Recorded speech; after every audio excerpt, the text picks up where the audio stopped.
बुलढाणा जिल्ह्यातील मेहकर येथून भ्रष्टाचाराचा धक्कादायक प्रकार समोर आलाय।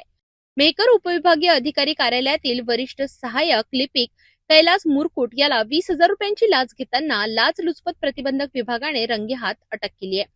तक्रारदार हे व्यवसायाने वकील असून त्यांच्या पक्षकाराच्या जमिनीचा फेरफार रद्द प्रकरणाशी संबंधित अपीलावर 23 फेब्रुवारी रोजी अंतिम आदेश झाला होता। मात्र त्या आदेशाची मूळ नकल आरोपीकडे असल्याने तक्रारदाराने ती प्रत मागितली। यावेळी आरोपी कैलास मुरकुट यांनी सदर कागदपत्र देण्यासाठी 20,000 रुपयांची लाच मागितली। यानंतर तक्रारदाराने वाशिम येथील लाचलुचपत प्रतिबंधक विभागाकडे तक्रार दाखल केली।